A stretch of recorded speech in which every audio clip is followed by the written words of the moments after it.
अगर उसके पूरे कार्य को आप अच्छे से अध्ययन करें तो आपको पता चलेगा कि ये सरकार दलित विरोधी सरकार है, मजदूर विरोधी सरकार है, पिछड़ा विरोधी सरकार है, आदिवासी विरोधी सरकार है, अल्पसंख्यक विरोधी सरकार है, मध्यम वर्ग विरोधी सरकार है। तो ये सवाल पैदा होता है, ये सरकार है किसकी और ये सरकार काम किसके लिए कर रही है। आप सबको पता है भारत के संविधान के आर्टिकल 41 के तहत डॉक्टर बाबा साहेब अम्बेडकर जी ने संविधान में यह व्यवस्था दी थी कि राज्य सरकारों को और केंद्र सरकारों को यह डायरेक्शन दी जाती है कि वो काम का अधिकार सुनिश्चित करें, गांव के लोगों को रोजगार मिले।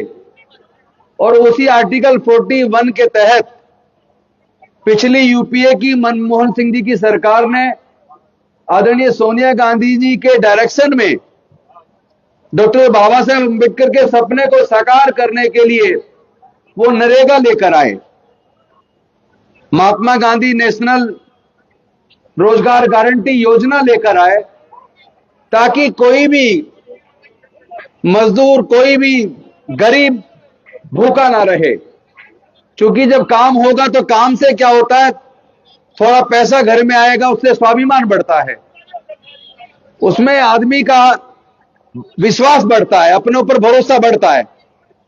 तो ये जो मनरेगा यूपीए की सरकार लेकर आई थी, इसमें 100 दिन की रोजगार की गारंटी दी गई थी और यह भी था कि अगर रोजगार नहीं दिया जाता तो उसके बदले में मुआवजे की भी मांग की जा सकती थी।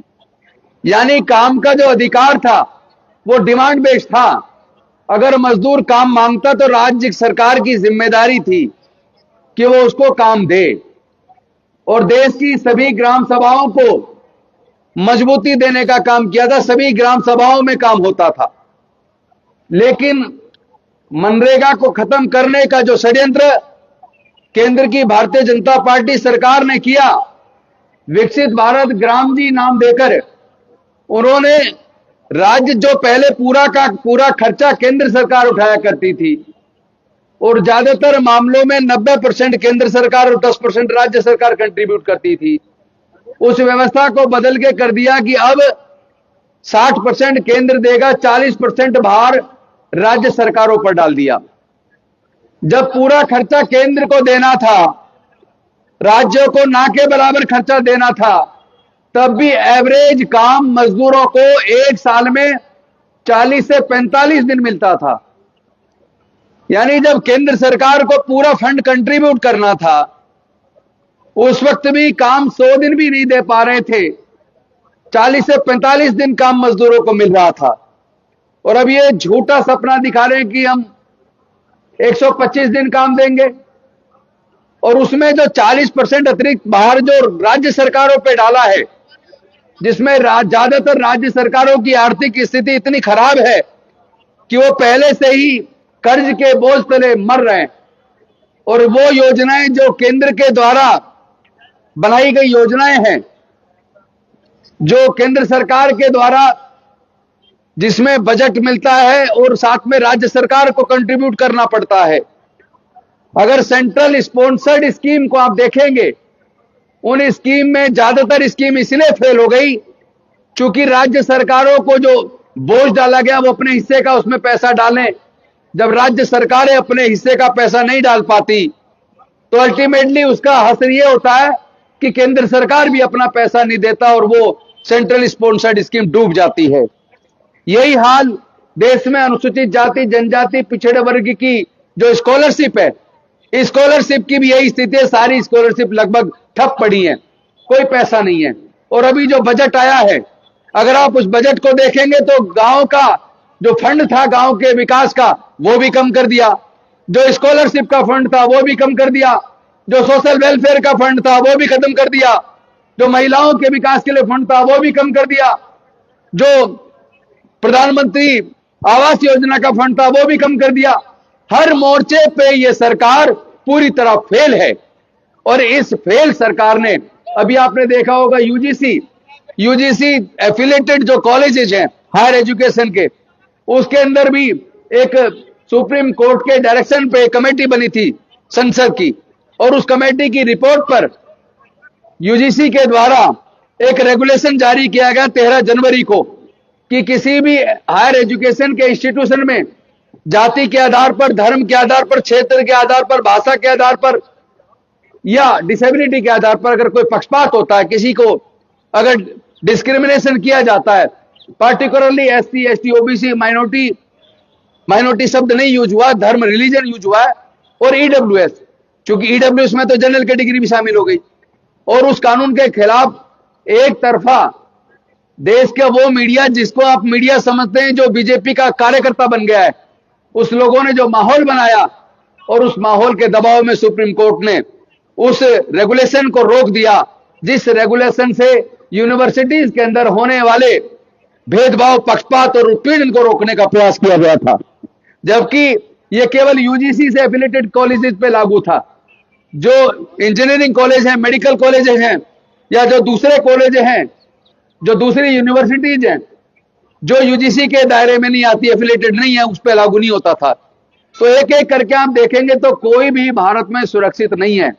अभी एक और बात मैं आपको बताऊंगा, आपने देखा होगा 26 तारीख का वाकया है कोटद्वार का, उत्तराखंड का। वहां पर एक बच्चों के जो ड्रेसेस होते हैं, स्कूल की ड्रेसेस, उसकी दुकान चलाने वाले एक मुस्लिम थे, और वो बाबा ड्रेसेस के नाम से दुकान थी। तो वहां कुछ गुंडे, विश्व हिंदू परिषद, बजरंग दल के गुंडे आए और उन्होंने कहा कि ये बाबा नाम हटाओ। यानी कि क्या अब ये गुंडे तय करेंगे किसी को अपने दुकान का नाम क्या रखना है? ये गुंडे तय करेंगे। एक वहां पर उस हुड़दंग से उस बेचारे दुकान वाले को बचाने के लिए दो पड़ोस के लोग, एक दीपक कुमार कश्यप और एक रावत, वो दोनों लोग उन्हें बचाने आए कि भाई यहां हुड़दंग क्यों कर रहे हो। तो उल्टा वहां की सरकार ने क्या काम किया, उन दोनों लोगों पे दंगे का और धमकी का मुकदमा दर्ज कर दिया। मुकदमा दर्ज किस पे होना चाहिए था? बजरंग दल, विश्व हिंदू परिषद के वो लोग जो देहरादून से, हरिद्वार से जाके कोटद्वार में जिन्होंने हुड़दंग मचाया, मुकदमा उनके खिलाफ होना चाहिए था। लेकिन पहले मुकदमा दीपक कुमार, जिस व्यक्ति ने इस गरीब व्यक्ति को बचाने की कोशिश की, जहां धर्म के नाम पर, जाति के नाम पर आए दिन देश में नफरत का वातावरण बनाया जा रहा है, और बीजेपी की सरकारें लगातार हुड़दंगियों के खिलाफ मुकदमा दर्ज करने की बजाय जो लोग शांति की बात करते हैं, जो लोग मानवता की बात करते हैं, जो लोग एससी, एसटी, ओबीसी, माइनॉरिटी के हक की बात करते हैं, जो लोग मजदूरों के हक और अधिकार की बात करते हैं, उल्टे उन्हीं के खिलाफ मुकदमा दर्ज करके ये बीजेपी के इशारे पर आज तमाम जांच एजेंसियां और तमाम पुलिस काम कर रही है। मैं इन पुलिस के अधिकारियों को भी बता देना चाहता हूं, इन जांच एजेंसियों के जो ऑफिसर्स हैं उनको भी बता देना चाहता हूं, जिस तेजी से ये देश में ठेकेदारी प्रथा ला रहे हैं, जिस तरह इन्होंने 4th क्लास एम्प्लॉयमेंट पूरा ठेके पे दे दिया, आधे से ज्यादा जॉब ठेकेदार को दे दिए, सारे पीएसयू जिन्होंने बेच दिए, हर क्षेत्र में ये प्राइवेटाइजेशन करके ठेके पे लोग भर्ती कर रहे हैं। अब सरकार की नौकरियां नहीं होंगी, सारी नौकरियां प्राइवेट हाथों में दे रहे हैं। तो इस बात की क्या गारंटी है कल को जो पुलिस प्रशासन है या जांच एजेंसीज है, ये भी सब प्राइवेट नहीं हो जाएंगी क्या? ये सुरक्षा का काम भी प्राइवेट हाथों में सौंप देंगे? ना तुम सुरक्षित हो, ना हम सुरक्षित है, ना मजदूर सुरक्षित है, ना गरीब सुरक्षित है, ना किसान सुरक्षित है, ना दलित, ना आदिवासी, ना पिछड़ा, ना अल्पसंख्यक। इस देश में आखिर सुरक्षित है कौन? इस देश में तो आज ये हो रहा है कि अमेरिका का राष्ट्रपति कह रहा है कि अब भारत पेट्रोल भी उससे खरीदेगा वेनेजुएला से। यानी अब अमेरिका का राष्ट्रपति तय करेगा कि भारत की सरकार को अगर पेट्रोल खरीदना तो किससे देश से खरीदे। आज हमारे देश की इतनी बुरी हालत हो गई है, वो आदमी कह रहे कि मैंने बार रुकवाया। यानी अमेरिका का राष्ट्रपति बार बार हमारे देश को बदनाम कर रहा है, अपमान कर रहा है हमारे देश का, और हमारे देश के प्रधानमंत्री उनके इशारे पे डांस कर रहे हैं। शर्म नहीं आती इनको। और जेफरी नाम का एक व्यक्ति, उस व्यक्ति ने मतलब जिसके ऊपर बच्चियों के साथ बलात्कार करने की घटनाएं हैं, जिसके ऊपर लड़कियों को और बच्चों को किडनैप करके ह्यूमन ट्रैफिकिंग का जिसके खिलाफ केस है, ऐसे मतलब दुर्दांत ऐसे व्यक्ति, इतने बड़े अपराधी के साथ मोदी जी का नाम का खुलासा उस फाइल के अंदर हुआ है। लेकिन केंद्र की चुप्पे साधे हुई है। मुझे पता है मेरे साथी अब ये कहने आ रहे हैं कि अब लंबा मत करिए, औरों को भी मौका देना है। तो मैं औरों को मौका दूंगा, मैं ज्यादा लंबा नहीं बोलूंगा, लेकिन इस मंच के माध्यम से एक बात जरूर करूंगा कि जो केंद्र की सरकार है वो तो अब देश की भी नहीं बची है। ये तो देशद्रोह सरकार है, ये समाजद्रोह सरकार है। ये सरकार जो लोग आतंकवादियों जैसी भाषा बोलते हैं उनको संरक्षण देने का काम करती है। जो लोग देश के अंदर जाति धर्म के नाम पर नफरत पैदा करते हैं, दंगे कराते हैं, ऐसे लोगों को ये सरकारों में मंत्री बनाने का काम करती है। ये सरकार, इसको आज देश का दलित, देश का गरीब, देश का मजदूर, देश का अल्पसंख्यक, देश का एकजुट होकर सबको, युवाओं को भी, जो हमारे स्टूडेंट्स हैं उनको भी, सबको एकजुट होकर इस न्याय की लड़ाई को और भारत को बचाने की लड़ाई को लड़ना पड़ेगा। क्योंकि भारत को, भारत की जनता को अपमानित करने का काम केंद्र की सरकार कर रही है। देश के सारे संसाधनों को पूंजीपतियों के हाथ में सौंपने का काम केंद्र की सरकार कर रही है। उससे बचाने की जिम्मेदारी आपकी और हमारी, हमारे कंधों पर है। क्योंकि जिसने देश को बनाया, जिसने देश में उत्पादन का निर्माण का काम किया, जो खेतों में फसल उगाते हैं, जो मजदूर के तौर पर निर्माण का काम करते हैं, देश को निर्माण करने वाले को देश को बर्बाद होने का दर्द होता है।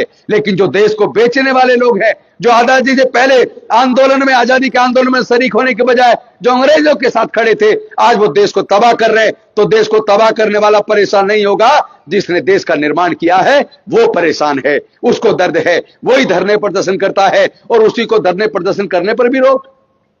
मतलब आपका तो वो अधिकार जो संविधान ने आपको अपने धरने प्रदर्शन के माध्यम से सरकारों पर दबाव बनाने का जो किया था, अब तो आप उसको भी रोक रहे हो, बसों में पैसे लूट रहे हो, मजदूरों को प्रदर्शन करने आने से भी रोका जा रहा है। तो मैं समझता हूं इसके लिए हमें और आपको सबको एकजुट होकर इस लड़ाई को लड़ना पड़ेगा। और मैं कांग्रेस पार्टी की तरफ से आपको आश्वस्त करता हूं, हमारी पार्टी तमाम देश के दलित, तमाम देश के गरीब, मजदूर, किसान, SC ST OBC माइनॉरिटी, अल्पसंख्यक या जो भी कोई व्यक्ति जिसके साथ जुल्म होगा, उसके साथ ऑल इंडिया कांग्रेस कमेटी खड़ी है, कांग्रेस पार्टी खड़ी है। हम उनकी आवाज बनेंगे, संसद के अंदर भी उनकी आवाज उठाएंगे और संसद के बाहर भी कंधे से कंधा मिलाकर न्याय की इस लड़ाई को लड़ेंगे। बहुत बहुत धन्यवाद। जय भीम, जय भारत, जय संविधान, जोहार। जय भीम, जय